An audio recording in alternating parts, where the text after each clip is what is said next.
Ya, shalom. Apa kabar? Luar biasa. Puji Tuhan, kita mau dengar firman Tuhan lagi.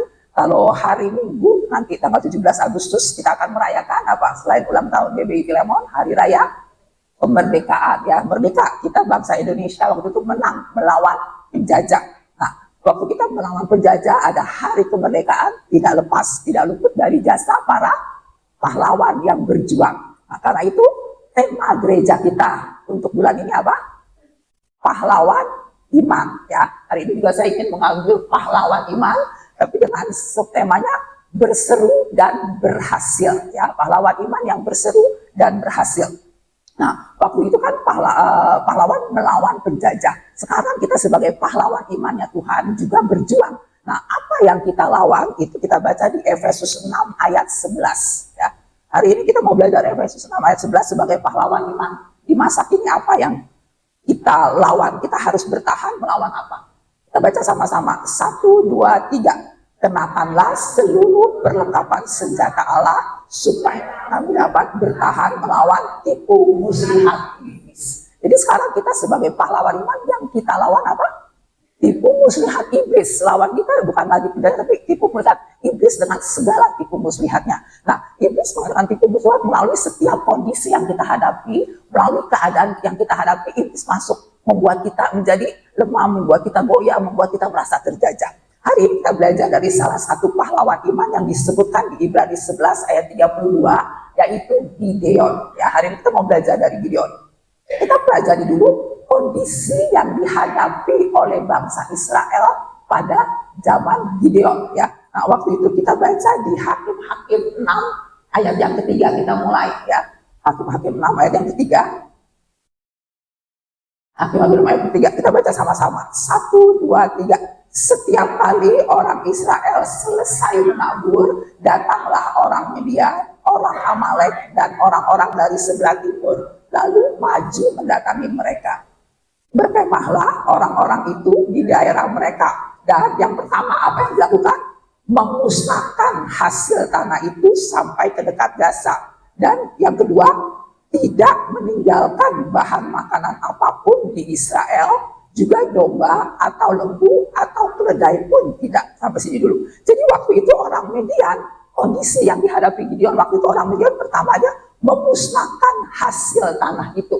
Jadi hasil tanah dia musnahkan sampai kondisinya dikatakan tidak meninggalkan apapun. Jadi dihabisin sampai nggak ada apa-apa. Gimana kira-kira kalau kita bekerja, kita dapat hasil terus diambil sampai nggak ada apapun kita punya? Contoh yang kerja di sini ya, saya yang kerja waktu gajian ditransfer masuk rekening. Itu ada satu oknum yang langsung rekeningnya dinolin lagi habis. Atau dapat duit belanja dari suami misalnya, dapat duit belanja, atau yang dagang baru dapat untung langsung habis, nggak ditinggalin apapun. Gimana rasanya? Nyesek ya, aduh kerja capek-capek nggak dapat sama sekali, nggak ditinggalin. Nyesek udah kerja yang nggak ditinggalin apa-apa. Nah, kondisinya sampai di ayat 6 dikatakan sehingga orang Israel menjadi sangat melarat oleh perbuatan orang Midian itu. Sampai dia sangat melarat. Melarat itu lebih di bawahnya miskin ya. Orang miskin aja susah ya. Dia melarat, sangat melarat. Jadi kondisinya sangat tidak mengenakan, sangat memprihatinkan. Itu kondisi yang dihadapi oleh bangsa Israel pada waktu itu. Nah, sekarang kita berkaca dengan kehidupan kita sebagai ibu-ibu, kondisi wanita, kondisi kita saat ini. Kira-kira apa aja yang kita bisa hadapi? Mungkin banyak, ini saya contoh cuma 3. Mungkin ibu-ibu bisa tambahin, bisa jadi 10, bisa 20 ya. Nah, apa yang kita alami? Pertama yang saya bisa nangkap mengenai kondisi ekonomi keuangan kita saat ini. Yang saya pelajari itu karena penerimaan menurun, pengeluaran bertambah. Benar nggak? Setuju? Penerimaannya menurun. Contoh ya, contoh. Konkret, sekarang orang banyak yang jualan. Banyak yang jualan untuk mencari penghasilan karena mungkin jadi PHK yang pada jualan. Saya masuk satu grup di GI ya, grup mangan-mangan, tawarin makanan. Awal saya bergabung, kira-kira 2 tahun yang lalu itu masih enak. Yang jualan baru dikit. Kalau saya nawarin makanan, mau dong. Bisa sampai saya udah ya, sampai melebihi kuota hasil produksi. Udah stop dulu, saya bilang. Udah nggak kepegang sampai di stop. Udah laku. Sekarang saya lihat, itu yang tawarin makanan banyak banget. Satu sedang 20-30 makanan ditawarkan. Banyak pilihan, jadi orang kan bisa milih ya, beli yang ini. Jadi terakhir saya tawarin, nggak sampai kuota, padahal udah 1 minggu saya tawarin kayak minum obat pagi sore. Dia cuma ya pesen deh satu-satu, nggak sampai mencapai kuota. Salah satu contohnya, biji lembu aja saya bingung kok tadi ada yang tawarin, gak lama ternyata orang yang berbeda nawarin produk yang sama. Yang nawarin doyok ada 3 orang, terus yang nawarin ini ada oyen apa sekian orang, produk yang sama, ada beberapa orang menawarkan. Sebegitu persaingan, jadi pendapatannya menurun, tapi pengeluarannya nambah. Contoh pengeluaran nambah yang saya ingat tuh tomat. Di sini saya suka beli tomat. Dulu saya beli tomat setengah kilo pernah 8.000. Pernah ngerasain beli tomat sekitar setengah kilo 8.000. Tukang sayur suka datang, ini tomat 8.000. Nah, isinya bisa kurang lebih 8 ya kalau nggak terlalu gede. Lama-lama 16.000. Sekarang loh kalau mau beli 8.000 seperempat. Akhirnya boleh, ya udah deh. Belakangan kita kalau beli tomat dibelah 2 sama abang. Ayo deh bu, seperempat boleh. Karena ibu lain juga belinya seperempat, jadi diparoin. Ntar ada yang mau, dan separuh lagi 8.000 dapat seperempat. Udah baru kemarin saya mau beli tomat, saya tanya, bang tomat berapa bang? 1 biji 2.000 loh. Sekarang saya jual tomat bijian, soalnya ibu-ibu beli tomat sebiji 2 biji katanya. Dan iya tadi pagi saya beli tomat 1 biji 3.000 saudara. 1 biji jadi secukupnya. Sekarang bijian iya, jadi sekarang ke warung juga nih 1 biji segini, jadi jualnya bijian. Itu yang kita hadapi pertama. Nah, kedua, dalam keluarga kita juga menghadapi ada masalah relasi dalam hubungan, bisa aja nggak baik-baik saja. Karena kita mungkin masing-masing di dalam hubungan kita ada ego, ada kemauan sendiri, sehingga mau menang sendiri. Ya, oh ya, belum saya lupa tadi di ekonomi keuangan itu adalah sekarang ada istilah tuh yang sedang ngetop banget ya, katanya rojali. Ada yang tahu rojali? Habis kan terkenal rombongan jarang beli, jadi cuma jalan-jalan tapi nggak pernah beli. Itu bestian sama rohana, katanya rombongan hanya nanya, cuma nanya aja. Terus ada satu lagi biasanya roh halus, cuma roh hanya rombongan ngelus-ngelus, cuma lihat bagus sudah ditinggal pergi. Nah itu semua katanya masuk rombongannya roh Musa, rombongan muka susah katanya ya. Sekarang kondisi udah kayak gitu. Nah kembali lagi ke berikutnya, yang di relasi itu ya kadang-kadang kita mau menang sendiri sehingga jadi hubungan gak baik-baik aja dalam keluarga. Dan di dalam relasi ada komunikasi. Suka salah komunikasi gak di keluarga? Suka miskom gak antara keluarga? Suka ya? Nih, pengalaman saya baru kejadian beberapa minggu yang lalu. Ada teman yang ngajak saya ketemuan yuk, udah lama dia mau sharing. Ada juga sharing. Waktu itu makan siang di CIP. Tahu CIP? Cipinang Indah Mall terbesar dekat rumah saya. Setelah makan, udah sampai jam 1 terus dia mau ngopi katanya, tapi ngopinya nggak mau di CIP, ngopinya di Fore katanya. Aku Fore, ya udah mau ikut deh ngopi di Fore. Jadi waktu itu jam 2-an ngopi lagi pindah. Fore itu dekat pahlawan revolusi, jadi pindah ke tempat lain di Fore. Waktu pindah, saya WA Pak Cecep, saya bilang Pak, saya udah pindah dari CIP, saya sekarang ada di Fore. Itu jam 3.15 saya WA Pak Cecep. Nah, kalau jam 17, udah jam 5 sore. Udah selesai kan ngopi, saya mau pulang. Terus saya tahu jam 5 sore itu jamnya Pak Cecep bangun, dia lari sore. Nah, lari sore itu dari rumah bisa ke Fore, terus ke BKT, terus pulang. Atau bisa juga keluar kompleks ke BKT dulu, baru lewat Fore. Harusnya, sudah pas saya masih di Fore. Itu saya tanya, Fore mana? Kata Pak Cecep. Saya bilang, oh biasa tempat kita lewat di BKT, depannya Hokabinto. Terus saya langsung bilang, Pak, kamu kesini dulu. Terus dia langsung jawab, ya saya lari dulu ke BKT, kan pulang saya ke situ. Setelah itu dia langsung lari, mungkin ya ntar saya pulang lari, mampir situ dia langsung lari. Saya langsung coba, kamu ke Fore dulu, saya mau ikut lari. Saya bilang, jadi ke Fore dulu, saya mau ikut lari ke BKT. Dia nggak baca-baca. Saya telepon ya. Saya telepon, maksudnya lu ke Fore dulu, saya mau ikut lari, karena saya belum mau olahraga hari itu. Nggak ada yang angkat, saya telepon berkali-kali nggak ada angkat. Saya naik pitam, saudara. Saya bilang, udah saya pulang. Saya pulang, akhirnya sama teman saya udah. Kalau mungkin selesai dia tanya, akhirnya dia telepon, mungkin dia mismas setengah jam kemudian. Tanya di mana? Dia bilang, saya udah di tukang somai di Cipinang Indah. Lah, katanya di Fore, mau lanjut ngopi. Dia bilang, saya langsung murka saya sampai naik pitam. Itu jam berapa?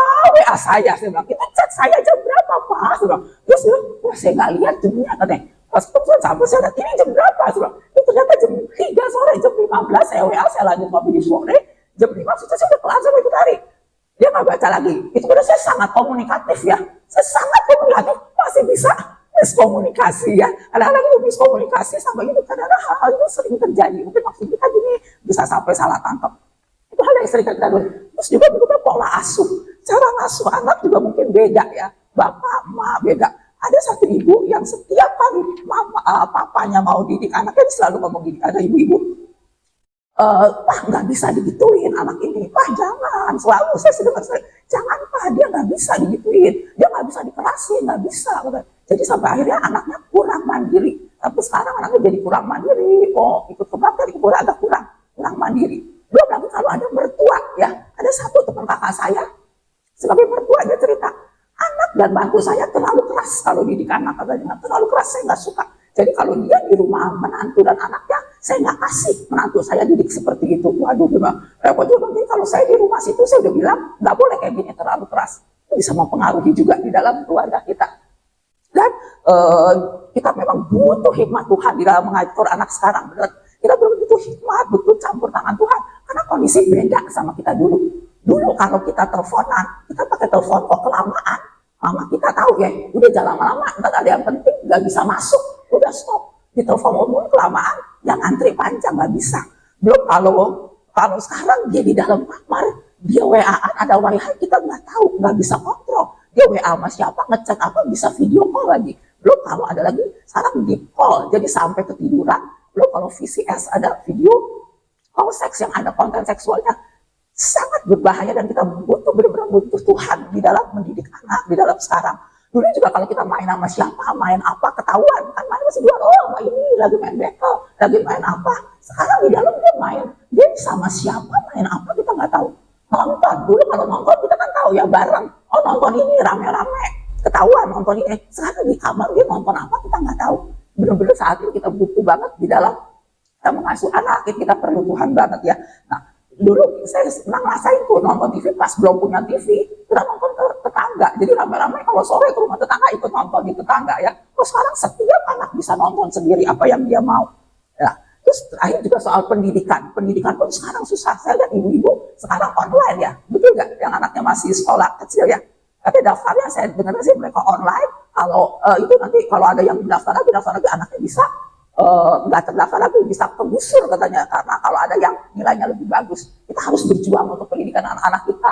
Juga kita harus kalau udah masuk sekolah mesti berjuang lagi supaya nilainya bagus, supaya nanti dapat ke pendidikan jenjang berikutnya yang sekolah yang bagus juga. Kita harus berjuang supaya dapat nilai bagus. Nah itu ya. Nah yang terakhir yang kita hadapi itu masalah sosial, masalah emosional. Tren sekarang ya, ada tren apa yang lagi ngetren itu sosial media juga. Wah ini, nah sekarang ada kecenderungan FOMO. Tahu FOMO? Fearing of missing out. Jadi takut ketinggalan. Oh ini lagi ngetren ini, makan di sini enak, mode seperti ini bagus. Kalau kita nggak ikut, kita merasa ketinggalan. Kita merasa aduh kok jadi galau, khawatir, cemas, nggak seperti tren. Akhirnya masalah emosional. Gejalanya kita jadi cepet galau, khawatir ya, tersinggung, cepet marah. Juga penyebab emosi bisa juga beban pekerjaan rumah tangga. Ibu rumah tangga repot nggak? Repot ya Linda, apalagi yang anaknya 4. Saya kalau ingat ibu rumah tangga, saya ingat yang anaknya 4 tuh Bu Linda sama Bu Wulan. Ada lagi nggak yang anaknya 4 selain Bu Linda dan Bu Wulan atau lebih? Nggak ada ya, jadi pemegang rekornya Bu Linda dan Bu Wulan. Anaknya 4 ya, itu susah. Menyebabkan kerepotan, kesibukan itu bisa menyebabkan emosi kita terganggu. Nah ini masalah-masalah yang dihadapi. Nah, sekarang gimana kita masuk ke periode caranya supaya kita bisa memenangkan di dalam keadaan kondisi saat ini, kita bisa menang, kita bisa mengatasinya dan kita boleh keluar sebagai pemenang, sebagai pahlawan iman yang menang. Kita baca di Hakim-Hakim 6 ayat yang ke-6 ya. Hakim-Hakim 6 ayat yang ke-6 kita baca sama-sama. 1, 2, 3.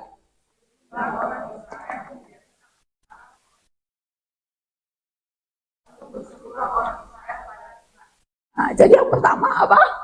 Berseru kepada Tuhan. Udah nggak ada yang lain, nggak ada yang bisa kita harapkan kecuali kita mesti berseru kepada Tuhan. Nah, berseru itu kalau saya baca artinya ada dia berteriak, meratap dengan nyaring, meraung-raung. Pernah lihat anak kecil yang meraung-raung? Itu maksudnya serius, sepenuh hati. Jadi berseru kepada Tuhan itu mesti serius, mesti sepenuh hati berserunya. Nah, dalam hal berseru ini ada setidaknya ada 4 yang kita mau pelajari. Nah, yang kedua dan ketiga itu bagian Tuhan, nanti cepet aja, yang mungkin kita akan lebih lama di poin pertama, berseru ini ya. Nah, berseru, yang pertama kita baca di Lukas 12 ayat 7 sampai 8. Lukas 12 ayat 7 sampai 8. Oh, bukan ya, yang tidakkah Allah akan membenarkan orang-orang pilihannya yang siang malam berseru kepadanya, dan adakah ia mengulur-ngulur waktu sebelum menolong mereka? Bukan di Lukas 12 ya, tapi ayat ini ya, saya bacakan aja ayatnya yang seperti ini bunyinya. Tidakkah Allah akan membenarkan orang-orang pilihannya yang siang malam berseru kepadanya, dan adakah ia mengulur-ngulur waktu sebelum menolong mereka? Aku berkata kepadamu, ia akan segera membenarkan mereka. Akan tetapi jika anak manusia itu datang, adakah ia mendapati iman di bumi? Jadi dikatakan Allah membenarkan orang pilihannya yang siang malam berseru. Jadi berserunya siang malam. Bilang dia kan siang malam berseru. Siang malam ya. Kalau siang malam berseru berarti itu terus-terusan. Siang berseru belum dijawab, ya malam berseru lagi. Malam belum dijawab, besok kan siang lagi, ya berseru lagi. Nah, malam belum berseru lagi, jadi terus-terusan. Nggak mudah putus asa, nggak mudah nyerah. Ya, jadi di dalam berseru pertama kita harus terus-terusan, nggak mudah putus asa, nggak mudah belum dijawab, ya berseru lagi. Siang hari dijawab, malam berseru, besok kan siang lagi berseru lagi, terus saja berseru. Ya, dan berserunya dengan iman, karena dia katakan adakah yang mendapati iman di bumi? Berseru dengan iman, dengan percaya, pasti satu kali Tuhan tolong, amin. Pasti dengan iman Tuhan pasti tolong. Nah, kayak pahlawan kan udah gampang nyerah, betul? Pahlawan udah gampang nyerah, kalau dia nembak nggak kena, dia nggak langsung, deh, gue nggak bisa deh, nggak kena terus dia pulang, enggak. Dia akan terus coba lagi. Kalau dia kena tembak pun, dia nggak langsung minta dipulangkan. Habis diobatin, ya dia berjuang lagi. Maka ada semboyan yang pahlawan yang tidak mudah menyerah itu apa? Merdeka atau mati, merdeka atau mati. Jadi dia nggak akan, udah deh, terus dia nyerah pulang. Dia akan terus berjuang sampai merdeka atau sampai mati. Ya, jadi merdeka atau mati. Jadi kita terus menerus, jangan mudah putus asa, jangan mudah menyerah. Berseru dengan iman. Bilang sama-sama, siang malam berseru. Siang malam berseru. Terus-terusan. Jangan putus asa. Jangan nyerah. Merdeka atau mati. Nah, jadi udah sampai dijawab, atau sampai, ini belum mati semua kan? Belum. Nah, jadi berseru terus. Jangan nyerah. Itu yang pertama. Jadi apa yang pertama? Terus-terusan. Jangan nyerah. Waktu berseru, udah jangan nyerah. Mama saya ingat waktu itu berseru supaya papa saya bertobat. Akhirnya bertobat setelah berapa tahun? Ada pernah ditanya lagi? 37 tahun. Ya, akhirnya ada yang berdoa 37 tahun. Ada yang berdoa untuk satu topik 37 tahun. Belum, ya akhirnya berseru, Tuhan jawab 37 tahun kemudian. Yang kedua kita baca di Markus 10 ayat 47 sampai 48. Nah, ini benar ayat Markus 10. Kita baca sama-sama. 1, 2, 3.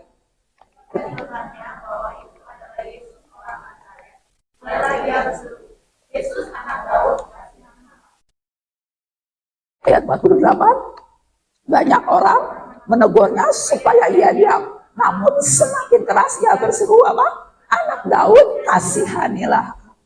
Dalam berseru yang kedua, mungkin kadang-kala ada halangan. Oleh karena ini dia berseru, Yesus, anak Daud, kasihani aku. Bukannya, ya ayo ketemu. Malah dikatakan banyak orang apa? Menegur supaya dia diam. Kata dia lagi diam. Tapi dikatakan, namun apa? Semakin keras ia berseru. Anak Daud, kasihanilah aku. Bilang sama-sama, semakin keras berseru. Jadi kalau ada halangan, ada tantangan, kok malah ada rintangan, harus apa? Semakin keras berseru. Jadi kalau kita udah doain anak, bukannya baik, kok tambah bandel, harus apa? Semakin keras berseru. Kita udah doain, ini anak, ini aja bukan tambah bagus, tambah jelek, harus semakin keras berseru. Jadi waktu ada tantangan, waktu ada halangan, sepertinya tidak ada perubahan, malah sepertinya kok memburuk, harus makin keras berseru. Jangan aku dede, enggak, harus makin keras berseru. Bilang sama-sama, makin keras berseru. Bilang kiri kanan, makin keras berseru. Coba suaranya, semakin keras berseru. Nah, jadi kalau ada halangan, ada tantangan, belum ada jawaban, makin keras berseru. Saya pernah ngalami. Jadi makin ngotot, makin semangat. Makin keras, makin ngotot, makin semangat. Makin gak dijawab, makin ngotot. Mesti gitu udah. udah habis-habisan deh, makin keras berdoa, karena emang cuma Tuhan yang bisa kita harapkan, cuma Tuhan. Waktu itu kamar kos kami ada yang keluar. Nah kalau kamar kos kosong keluar tuh kayak kadang-kadang kayak ada separuh jiwa aku bilang ya, karena susah. Mau orang masuk lagi tuh susah. Waktu itu udah 7 tahun kos, 7 tahun kos, orangnya baik, bayarnya tepat, nggak pernah lewat keluar. Aduh, saya bilang susah nih. Akhirnya saya doa, Tuhan kirimin pengganti yang baik. Saya doa, Tuhan. Akhirnya 2 minggu kemudian ada WA lagi dari yang jaga kos apa? Ya kamar ini Bu keluar. Lah, bukannya masuk keluar juga. Ini udah 5 tahun kos juga baik, juga benar. Waduh, udah 2 orang. So, Tuhan, saya kan minta ada yang nambah, aku malah keluar. Saya doa lagi, bulan depan lah 2 orang lagi keluar. Jadi 4 orang keluar dan sampai berbulan-bulan nggak ada yang masuk lagi. Tapi nggak apa-apa, terus kita berdoa ya. Semakin keras kita berdoa, semakin keras kita berseru. Nanti pasti Tuhan pada waktunya tolong. Jadi yang kedua apa? Semakin keras berseru. Waktu ada halangan, waktu ada rintangan, kita terus semakin keras berseru. Nah sekarang poin yang ketiga, di Keluaran 14 ayat yang ke-10. Keluaran 14 ayat 10 dikatakan, ketika Firaun telah dekat, orang Israel menoleh. Maka tampaklah orang Mesir bergerak menyusul mereka. Lalu apa? Sangat ketakutanlah orang Israel dan mereka apa? Berseru-seru kepada Tuhan. Jadi waktu sangat ketakutan kita cuma bisa apa? Berseru sama Tuhan. Pernah ngalamin nggak? Sangat ketakutan. Udah kepepet ya. Berseru-seru sama Tuhan. Nah apa yang terjadi? Kita loncat ke ayat yang ke-21. Dikatakan, lalu Musa mengulurkan tangannya ke atas laut dan semalam-malaman itu Tuhan menguakkan air laut dengan perantaran angin timur yang keras. Membuat laut itu menjadi tanah kering. Maka terbelahlah air itu. Sampai sini dulu. Jadi waktu udah kepepet, waktu udah sangat ketakutan, dia berseru. Terus Musa mengulurkan tangan ke laut. Terus Tuhan menguakkan air laut dengan perantaran angin timur. Jadi laut itu tanah kering. Sehingga terbelah air itu. Daripada kita belajar bahwa Tuhan, waktu kita berseru, Tuhan menolong tepat waktunya. Amin. Tepat pas Tuhan tolong. Nggak pernah sampai telat, nggak pernah sampai kecepatan. Pas banget dia waktu ketakutan. Ada yang mau nyerang. Terus Tuhan, Musa belah laut itu bisa terbelah. Pas orang Mesir di belakang mau ngejar, pas tepat waktunya. Jadi karena emang waktunya mepet ya. Udah mepet, udah deg-degan, tapi pas waktunya Tuhan menolong. Pernah merasakan pas kepepet, Tuhan pasti tolong. Dan yang kedua, cara menolongnya pun ajaib. Tuhan bisa belah itu laut jadi ada air kering di tengahnya. Itu Tuhan menolong dengan caranya pun ajaib, luar biasa, nggak kepikiran. Bisa air terbelah, bisa orang Israel lewat di tanah yang kering. Memang ada orang yang bilang kalau ikut Tuhan itu ngeri-ngeri sedap. Pernah ngerasain ikut Tuhan tuh katanya hamba Tuhan pernah bilang ngeri-ngeri sedap. Udah ngeri, pas Tuhan tolong sedap. Ngeri, lihat tagihan yang segitu banyak. Saya pernah lihat tagihan kartu kredit ngeri. Sedap. Pas waktunya jatuh tempo, Tuhan kasih duitnya. Wah, berasa sedap. Ngeri, waktu mau konsul ke dokter, pernah kalau kita sakit mau konsul dokter tuh ngeri ya. Aduh ini hasilnya apa, diagnosanya apa, ngeri. Tapi sedap, waktu dokter bilang, oke, ini udah membaik, oke, ini bisa ada obatnya, itu merasa sedap. Nah, jadi ikut Tuhan memang ngeri-ngeri sedap, tapi Tuhan pasti bisa menolong dengan tepat waktunya, dengan cara yang kita nggak kepikiran, cara yang ajaib. Nah, di ayat 22 dikatakan, demikianlah orang Israel berjalan dari tengah-tengah laut, tempat kering, sedang di kiri kanan air itu menjadi tembok bagi mereka. Tuhan menolong tepat pada waktunya dengan cara yang ajaib. Ini ada kesaksian ya, belum lama. Saya dapat oleh-oleh, saya dapat kayak biskuit gitu ya dari teman. Dia baru pulang, terus saya kasih Pak Cecep cobain. Ya, saya pikir bagus, ingredientnya ini sehat lah. Oh, begitu dimakan, giginya pocel, saudara. Ya, giginya pocel, copot. Kita berdua gigi udah pada rada-rada hancur ya. Jadi begitu kalau gigi udah copot, kita berdua udah separuh jiwa. Aku bilang, ya, soalnya biaya gigi mahal. Ya, mahal. Dan saya coba beberapa kali pakai BPJS itu, nggak berhasil. Sampai dokternya, udah nggak bisa, Bu. Sampai ditolak, saudara. Karena berapa kali giginya udah terlalu perlu penanganan khusus. Ya, patah. Bilang, ya, patah. Akhirnya ke dokter, dekat. Ini kita kan pas dokter lihat, harus perawatan saraf. Karena ini katanya udah kena ke sarafnya, udah begitu diketok, udah ke kepala, itu katanya udah kena saraf, mesti perawatan segini. Terus dia lagi gombalnya gede, terus gigi geraham. Kalau nggak dirawat, resiko katanya bisa cepet patah lagi, karena ini gigi utama. Terus saya cakap giginya yang sebelah memang udah kurang berfungsi, habis dicabut, jadi itu gigi utama makan. Kalau nggak di crown, bisa cepat patah lagi. Kalau khusus kalau mau kuat di crown berapa juta, hitung itu tuh minimal 6,5 juta. Hari gini 6,5 juta gede ya ibu-ibu ya. 6,5 juta. So gimana gigi kalau nggak bisa makan ya, hidup masih berapa puluh tahun lagi, bisa kalau Tuhan kasih pajak kita nggak makan ya, masa nggak itu. Terus ya udah, dan itu gigi utama, ya udah deh. Oke, katanya oke, ya udah Tuhan sediain, kita doain. Ya udah, pas pertama kali itu udah gosok 1 juta, gosok sih gampang ya, kita gosok aja, tinggal gosok 1 juta, terus sudah. Nanti kan bayar masih akhir bulan, itu puji Tuhan, Tuhan punya cara luar biasa. Ternyata ada beberapa temennya waktu itu teman-teman ketemu, udah 30 tahun nggak ketemu, saudara. Udah 30 tahun nggak ketemu, bisa tahu ada satu pertemuan dan Tuhan menggerakkan orang-orang untuk memberkati. Teman-teman 30 tahun nggak ketemu bisa memberkati. Dan itu cukup, saudara. Buat gigi crown ketutup, itu benar-benar mujizat Tuhan. Oh bisa pas itu, bisa pas ketemu, udah 30 tahun, itu bisa. Dia yang Tuhan gerakin, memberkati, itu cukup. Nah sekarang udah gigi crownnya udah jadi, kalau mau lihat tapi di belakang, mesti dulu. Kalau mau lihat gigi crown barunya, mesti baru kelihatan. Tuhan sediakan dengan cara Tuhan yang ajaib, tepat pada waktunya. Amin. Nah ini baru satu, tadi pagi saya diingatkan, kalau enggak dijawab-jawab juga apa, mungkin belum waktu Tuhan. Memang caranya belum, tapi bisa juga karena ada dosa yang mungkin kita belum selesaikan. Tadi pagi waktu saya berdoa, saya ingat firman hari ini, Tuhan ingatkan satu ayat di Yeremia 59 ayat 1 sampai yang kedua. Yeremia 59 ayat 1 sampai kedua, kita baca sama-sama lagi. Yeremia 59 ayat, saya bacakan ya biar cepat. Sesungguhnya tangan Tuhan tidak kurang panjang untuk menyelamatkan, dan pendengarannya tidak kurang tajam untuk mendengar. Tetapi yang merupakan pemisah antara kamu dan Allahmu ialah segala kejahatanmu, dan yang membuat dia menyembunyikan diri terhadap kamu sehingga ia tidak mendengar ialah segala dosamu. Jadi mungkin ada kesalahan, ada dosa yang kita belum beresin, jadi Tuhan belum jawab, Tuhan menyembunyikan diri, Tuhan nggak dengar karena ada dosa. Jadi kita juga introspeksi, kalau ada dosa kita minta ampun, Tuhan ampuni, Tuhan pasti jawab. Tapi kalau semua sudah beres, nggak ada dosa, kita percaya Tuhan pasti dengar, Tuhan pasti jawab tepat pada waktunya dengan cara Tuhan yang ajaib ya. Nah, sekarang poin yang terakhir di berseru di Roma 10 ayat 13. Ya, ini poin terakhir di berseru Roma 10 ayat 13 dikatakan, sebab barang siapa yang berseru kepada nama Tuhan akan diselamatkan. Ya, jadi kalau kita berseru nama Tuhan, kita akan diselamatkan. Bukan cuma di bumi kita diselamatkan, tapi juga keselamatan kekal. Tuhan sediakan keselamatan kekal. Nah, ini ada kesaksian, ada satu keluarga karena kecerobohan anaknya, sehingga ada satu pihak yang merasa dirugikan.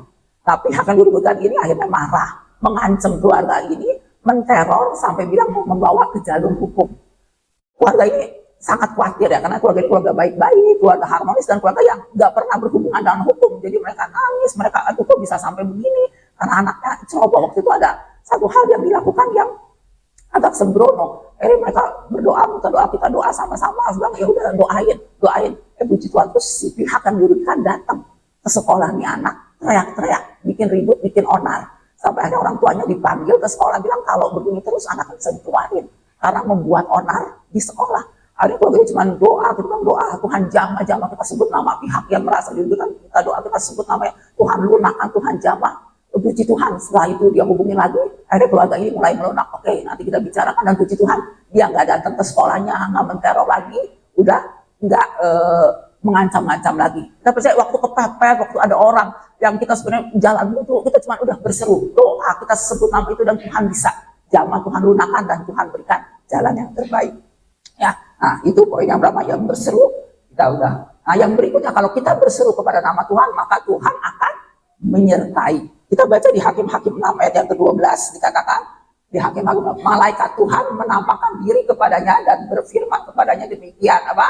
Tuhan menyertai engkau, ya pahlawan yang gagah berani.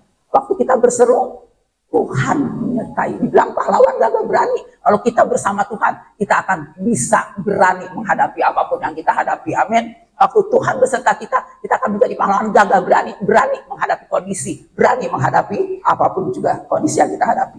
Nah, yang berikutnya, kalau Tuhan menyertai, Tuhan menjadikan berhasil. Tuhan memberikan kemenangan di dalam setiap situasi dan kondisi yang kita hadapi.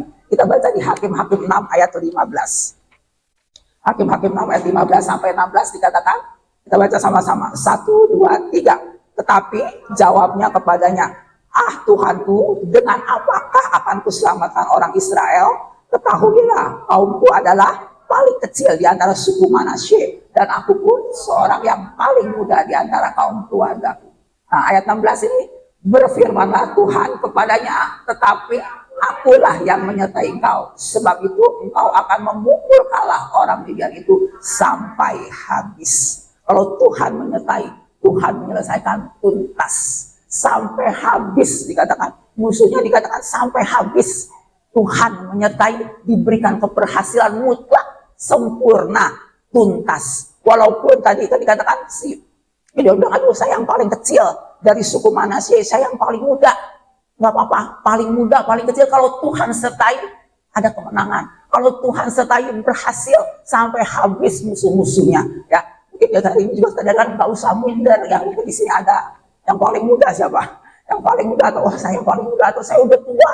Apa-apa, udah muda, udah tua, saya apa?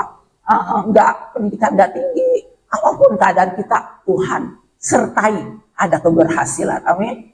Waktu Tuhan sertai, ada kemenangan. Waktu Tuhan sertai, kita bisa mengalahkan semuanya, dan kita bisa menyelesaikan apapun kondisi dan situasi yang kita hadapi. Amin. Jadi hari ini kita sudah belajar tentang kebenaran firman Tuhan, bahwa di dalam setiap kondisi kita, apapun yang kita hadapi, situasi mungkin sedang tidak baik, masih ada pergumulan, masih ada kondisi yang sedang kita hadapi. Hari ini firman Tuhan mengajarkan kita untuk apa? Berseru kepada Tuhan, berseru terus menerus, jangan nyerah. Mungkin ada yang udah hampir nyerah nih, udah mau nyerah, jangan nyerah, maju terus ya, mau nyerah. Atau mungkin kondisi sebenarnya nggak lebih baik, bahkan lebih buruk apa? Semakin keras kita berseru, semakin keras kita berseru, dan yang berseru kepada nama Tuhan akan diselamatkan. Tuhan pasti menolong dengan cara yang ajaib, yang kita nggak kepikiran, dengan waktu yang pas, yang tepat, yang nggak pernah telat, nggak pernah juga kebagian, pas tepat waktunya. Tuhan pasti menolong, dan Tuhan pasti akan menyelamatkan. Dan apapun kondisi kita saat ini, apapun keberadaan kita bersama Tuhan, Tuhan beri kemenangan sempurna, Tuhan berikan keberhasilan yang tuntas, dan Tuhan pasti kita bisa mengalami semuanya bersama dengan Tuhan dan memperoleh kemenangan. Amin buat firman Tuhan. Tuhan Yesus memberkati.